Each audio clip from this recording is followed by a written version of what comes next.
Essa é a terceira palestra da série de palestras sobre o desenvolvimento psicológico do pastor. O tema de que eu vou trabalhar agora é sobre a humanidade do pastor.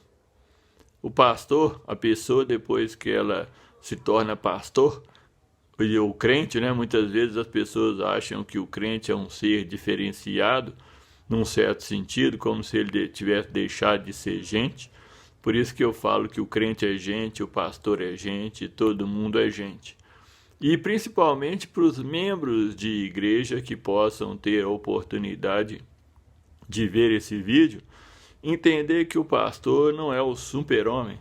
O pastor é um homem, uma pessoa, um ser humano, E ele precisa de ajuda, ele precisa de amigo, ele precisa de com quem conversar, com quem desabafar, principalmente amigos pastores que entendem a dificuldade, o processo de ser pastor, a responsabilidade que se tem nas costas, Porque muitas vezes os membros eles exigem demais do pastor, como se o pastor tivesse que resolver o problema de todos os membros.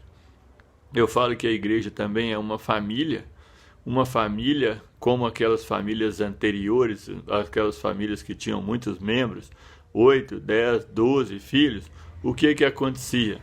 Os filhos mais velhos ajudavam a cuidar dos filhos mais novos.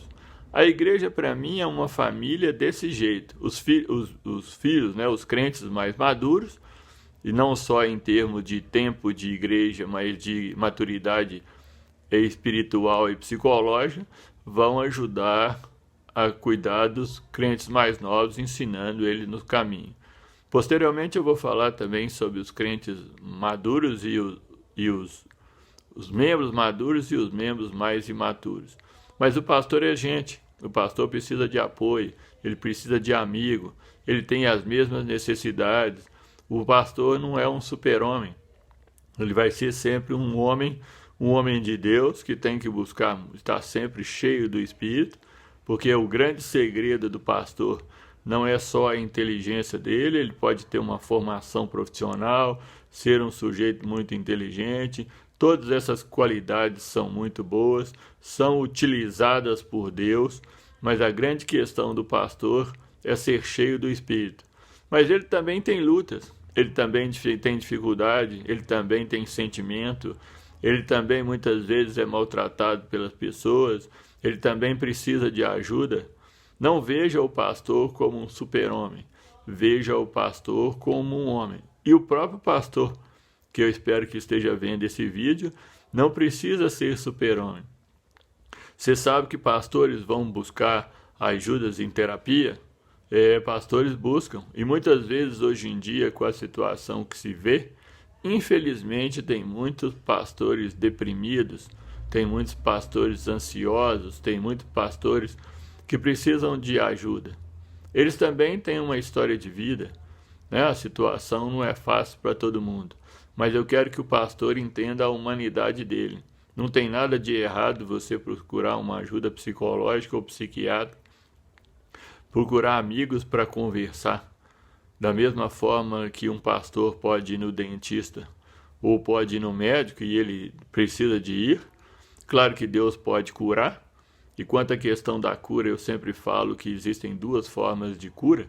Deus pode, ele mesmo, diretamente curar, como ele pode indiretamente usar um ser humano como um instrumento. Como eu sou psicólogo e os meus clientes praticamente são crentes, eu tenho visto muito isso. Eu falo que é uma forma indireta de Deus cuidar. Porque também, muitas vezes, você tem a oportunidade de falar e de ouvir coisas que o pastor não tem. Mas o pastor é gente. Veja-o como uma pessoa. Não vejam só como uma pessoa que você quer ganhar as coisas dele. E o pastor primeiro tem que aprender a ter o dia dele de descanso, a ficar mais tranquilo. O pastor é um ser humano. Eu falo que crente é gente, pastor é gente e não é um super-homem. Ninguém se torna um super-homem depois que converte.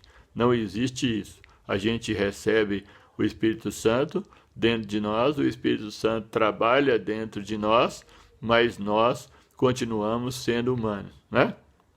Muitas vezes as pessoas interpretam de uma forma inadequada aquele versículo de 2 Coríntios 5,17, que as coisas velhas já passaram e tudo se fez novo. Aí muitas vezes as pessoas ali se refere especialmente ao espiritual, quando os seus pecados são perdoados. Agora, o aspecto psicológico e o aspecto físico do ser humano continua igual. Se a pessoa tiver um problema de paralisia, que ela não possa andar, ela não vai andar só porque ela converteu. E os problemas psicológicos também não vão sair só por causa disso. Claro que Deus pode fazer todas as coisas. Pode acontecer que numa conversão uma pessoa seja curada de alguma questão física? Sim, pode. Mas isso não é a norma. Então o crente é gente, e o pastor é crente, e o pastor é gente. E ele também precisa saber dar o seu tempo para ele. E outra coisa, pastor tem também que cuidar da própria família. Então tem que cuidar de si mesmo e dos seus familiares. E pastor é gente, precisa e pode, não tem nada de errado um pastor procurar ajuda. Muitas vezes as pessoas supervalorizam essa questão de que vai curar. Sim, existem várias formas de curar. Deus na verdade, na Bíblia, curou de muitas formas, mas ele não curou todas as pessoas. Então muitas pessoas podem ser curadas. Ezequiel, por exemplo, não foi curado por um processo que Deus fez, mas muitas pessoas não são curadas. E muitas vezes as pessoas iam médicos, existiam médicos, Lucas era médico. Então muitas vezes, Paulo mesmo já dizia para Timóteo, toma o vinho por causa do estômago. Então quer dizer, e Paulo era um homem usado por Deus. Então muitas vezes as coisas não são dessa forma. Pastor é gente, crente é gente. Cuide-se. Você precisa da sua condição física e psicológica como você precisa da sua condição espiritual. Deus te abençoe.